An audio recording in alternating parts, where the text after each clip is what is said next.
हमारे व्यस्त जीवन में ईश्वर की आवाज़, वह कौन है जो आपको आपके ही घर से बाहर निकाल दे? वह क्या है जो आपको आपसे ही मिलने ना दे?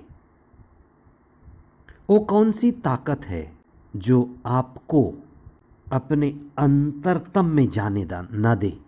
वे हो सकते हैं धन, बाहरी आकर्षण, बाहरी जगत। ये हमें हमसे ही दूर कर देते हैं। इसीलिए धनी का आत्मा तक की यात्रा आसान नहीं होती। धन संपत्ति, रुपया पैसा हमारे रोज दिन की बाहरी जरूरत को पूरी करने के लिए आवश्यक। इसीलिए धन को हम साधन कहते हैं। धन साधन है, माध्यम है, सीढ़ी है। साधन का होना जरूरी है। बिना साधन के लक्ष्य या ऊंचाई पाना मुश्किल है। हम उधार की रोटी खाकर और किसी दूसरे की मेहनत का फल खाकर मुक्ति और आध्यात्म की दिशा में ज़्यादा आगे नहीं बढ़ पाएंगे। धन से उत्पन्न इच्छाएं और कामनाएं हमें बाहर भटकाती हैं, बाहरी जगत में रोक देती हैं, अंदर जाने नहीं देती, आत्मा तक पहुंचने नहीं देती। इसलिए आज आप चिंतन करें कि धन हमारी मुक्ति में कैसे बाधा है, या धन का किस तरह से उपयोग किया जाए, सदुपयोग किया जाए, धन को समर्पित किया जाए कि वो हमारा सहायक बने। अगर धन बाधा बन रही है तो कैसे उसके पार जाएं? आज की ईसा की शिक्षा हमारे लिए अत्यधिक महत्वपूर्ण है। 20वां सामान्य सप्ताह 16 अगस्त 2022 मंगलवार। पहला पाठ नबी एजेकियल का ग्रंथ अध्याय 28 पद संख्याएं 1 से 10 तक और संत मती का सुसमाचार अध्याय 19 पद संख्याएं 23 से 30 तक। धन के होने का पहला उद्देश्य है, वह हमारे लिए सुरक्षा मालूम पड़ता है। लोग धन कमाने में इसलिए व्यस्त होते हैं कि वे अपने जीवन को, इस संसार में अपने ठहराव को सुरक्षित बनाना चाहते हैं कि मैं इतना धनी हो जाऊं, खुद को इतना सुरक्षित कर लूं कि आज, कल या आने वाले भविष्य को मुझे किसी के पास झुकना ना पड़े, किसी के पास मांगना ना पड़े। मैं इतना सुरक्षित हो जाऊं कि मेरी सब कामनाएं, इच्छाएं पूरी हो जाएं। हमें इसे गहराई से समझने की ज़रूरत है। धन से शांति नहीं मिलती, शांति मिलती है संतुष्टि से। लेकिन धन हमें और ज़्यादा असुरक्षित और अशांत कर देता है, क्योंकि संतोष अपने आप से नहीं आता। इसलिए हमें गहन चिंतन की ज़रूरत है। साधन का होना अपने आप में सुरक्षा का भाव तो लाता है, लेकिन बड़े थोड़े समय के लिए। आपका पर्स, आपका पॉकेट, आपका अकाउंट बिल्कुल खाली हो तो आप कभी सुरक्षा का भाव अनुभव नहीं कर सकते। साधन का होना आवश्यक है, इसलिए धन कमाना जरूरी है, लेकिन उसको सबसे निचले पांवदान पर रखा गया है। मुक्ति सबसे ऊंचे स्थान पर है। इसलिए जो धन कमाते हैं वह मुक्ति की दिशा में खर्च हो, सत्य की दिशा में खर्च हो, ईश्वर को पाने की दिशा में खर्च हो, तब तो सही है। लेकिन जब साधन ही साध्य बन जाए, साधन मतलब धन ही लक्ष्य बन जाए, तो ये हमारे जीवन को बर्बाद करता है। जब पैसा मालिक बन जाए तो हमारा जीवन व्यापार बन जाएगा। सब व्यवसाय बन जाएगा। Everything will be commodity. इसलिए रुपया एक अच्छा नौकर है, उसे नौकर ही रहने दें। रुपया बुरा स्वामी है, और जहां रुपया बढ़ता है, धन बढ़ता है, वहां धन अहंकार को जन्म देता है, और जहां धन अहंकार को जन्म देता है वहीं अहंकार मजबूत होता है, और अहंकार मजबूत होकर बड़ा हो जाता है। और जहां अहंकार बड़ा हो गया, व्यक्ति अहंकारी हो जाता है। मैं इतना बड़ा हो जाता कि जहां मैं है वहां ईश्वर नहीं होता। कबीर कहा करते थे, तू करता तू भया, मुझ में रही ना हूं, बारी फेरी बली गई, जित देखी तिथ तू। जब तक मुझ में मैं है, अहंकार है, वो धन का हो सकता है, सुंदरता का हो सकता है, बाहरी जगत का हो सकता है, तब तक ईश्वर नहीं मिल सकता, मुझे अंधा बना देता है। इसलिए धन का आना, अहंकार का आना हमें अंधा बना देता है। बारी फेरी बली गई, जित देखी तित्तु।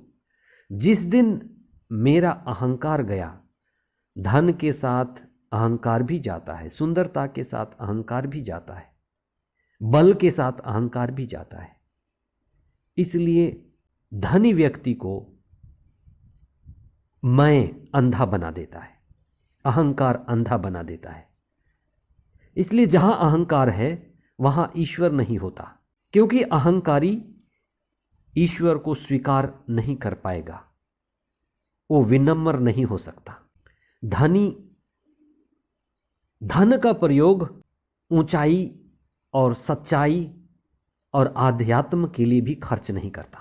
वह स्वयं पर, बाहरी जगत पर, इच्छाओं पर, कामनाओं पर ही धन खर्च करता है।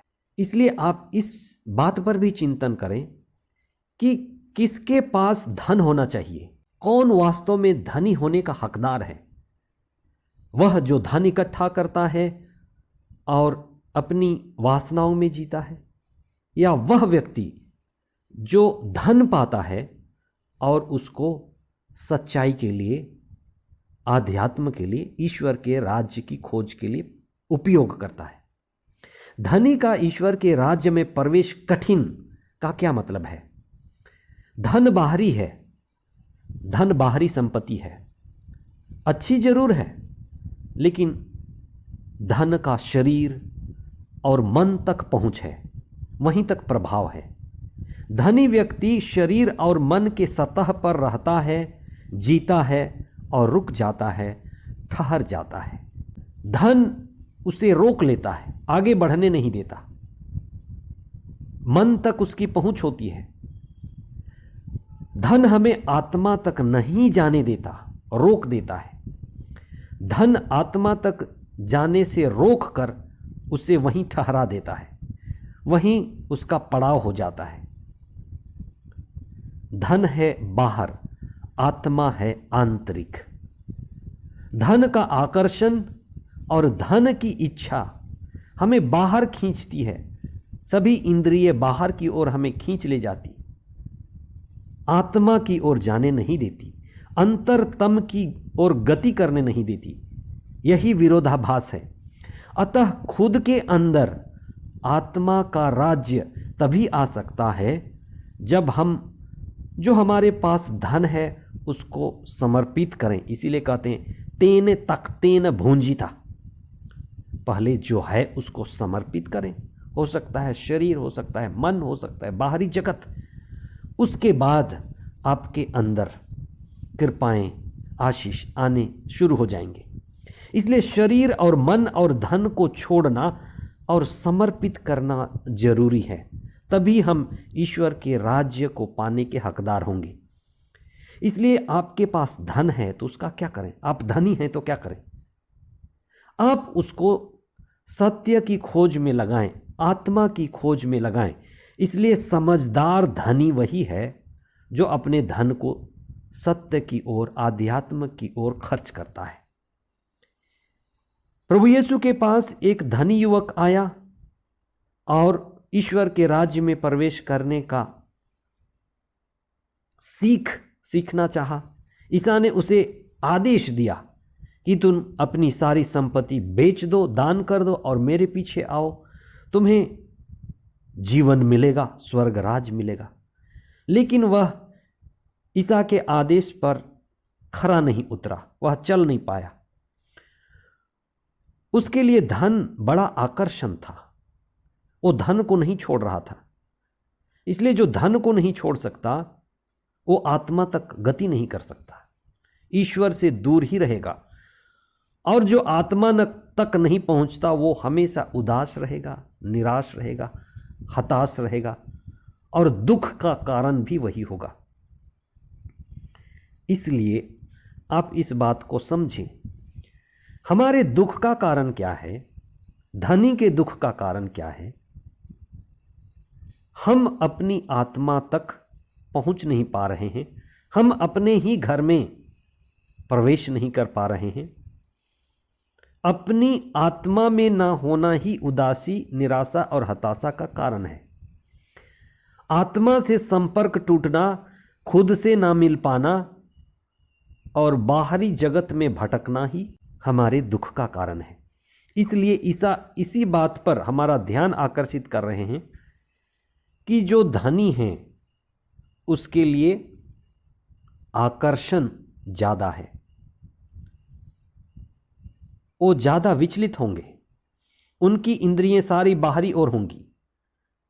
धन उन्हें सुरक्षा नहीं दे सकता, इसलिए वो बाहरी जगत पे ही भटकेंगे, यही कारण है। इसके विपरीत ईसा के शिष्य हैं जिन्होंने छोड़ना शुरू किया है, घर छोड़ दिया है, अपने प्रियजनों को छोड़ दिया है, जमीन जायदाद छोड़ दी है। छोड़ना ही अपने आप में एक बड़ा त्याग है, क्योंकि वो पहला कदम है, क्योंकि उसी कदम से और आगे कदम निकल आएंगे। आत्म त्याग से ही बाद की बातें शुरू होंगी। इसलिए जब हम एक कदम ईश्वर की ओर उठाते हैं तो और दूसरा और तीसरा कदम उठाने का हिम्मत हमारे अंदर आ जाता है। इसलिए आप एक कदम से ही शुरू करें।